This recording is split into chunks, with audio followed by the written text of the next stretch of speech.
My name is Dan Junader, and I'm a doctor of physical therapy. Today, I'd like to talk about scoliosis patients, and more specifically, the conservative care and exercises that I use in a lot of my scoliosis patients. There are a lot of different curves and presentations of scoliosis patients, but the one thing that remains consistent is that those curves lead to inflammation in the joints of the back and along the vertebrae. However, from what I've seen, it's not the inflammation in the joints that causes the pain, it's the inflammation in the joints that causes the surrounding muscles to become tight, overworked, and thus painful. But that's great news because we can work with muscles. Muscles respond very well to massage, to stretching, and to other things like tool work or dry needling. So for the most part, what I'll start by doing, especially if the patient is in pain, is by taking away that muscle tightness and then reinforcing it with core strength. The core strengthening is very important because once the core is stronger, it can start to take stress off that spine and we can actually start to reduce the inflammation through the joints, thus reducing the pain throughout the body. Now, what stretches in particular I'll prescribe my patients, or what exactly I do with my hands, whether it be massage or the use of tools or something like dry needling, varies greatly depending on the patient and varies greatly depending on the type of curve and where that tightness exists. So if you feel like one of your main problems is that tightness being caused from the scoliosis, please go see a physical therapist so that they can find out exactly where that tightness is and exactly what you need to help take away that tightness. The exercises that I prescribe are safe and efficient because they find a way to work the core without putting any stress through the back. That's because all of these exercises are done in what we call neutral spine, or when the spine is not moving. When the spine is not moving, then that's where we want to work that core strength, because ideally that's how we will hold our posture or do things throughout the day, using the core without using the back. Because neutral spine is so important, that's the very first thing I work on with my patients. I do this by teaching them how to do a pelvic tilt. To perform a pelvic tilt, just lay flat on your back and work on flattening your lower spine against the table or the bed while squeezing your core. Then, feel around your core muscles to make sure that you're contracting all of them and not just a few. Once they have a good handle on the pelvic tilt, then I introduce the Pilates ring. The Pilates ring is a cheap and simple way to get extra core contraction when moving through these core exercises. When doing the pelvic tilt with the Pilates ring, everything starts the same. You still flatten your lower back and you still squeeze the core, but this time your arms are straight out in front and you apply a pressure down through the Pilates ring and hold that for 2 seconds. As you're pushing down, you will start to feel your core contract even more and the exercise will become more difficult. Studies have shown that exercises like this can actually contract the core just as much as a normal sit-up without putting any stress through the lower back.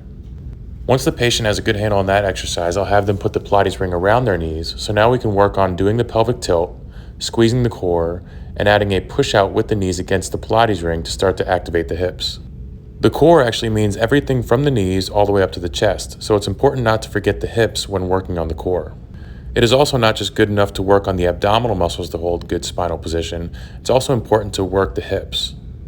Until the abdominal muscles and hips can work in sync, it becomes really difficult to hold that neutral spine position. So, the final exercise I use with the Pilates ring is that I take it from around the knees to now in between the knees. Once again, the exercise starts with a good pelvic tilt, flattening the lower back and squeezing the core, but now instead of pushing the knees out, we're pulling the knees in. Again, the goal is to hold for 2 seconds and do about 3 sets of 10. Speaking of the hips, let's work on those. So now it's time to break out this resistance loop. This resistance loop in particular is made by TRX and they're cheap and available almost anywhere. I like to use the resistance loop to get extra activation out of the hips and start to isolate and train the hips in particular. This first exercise is called the clam and it works on the hip abductors, which are a major stabilizer for the hips. The next exercise, we keep the band around the knees and we start to work on a bridge. While doing the bridge, it's important to maintain that pelvic tilt and neutral spine position so that we don't overextend the back. While doing the bridge, you raise your hips all the way up until the point until you feel like you have to start overextending your hip. You do not want to keep going past that point. Next, we move on to a longer resistance band just like this to start to work the back muscles. Once again, these bands are pretty cheap and readily available, and I'll place a link within the description.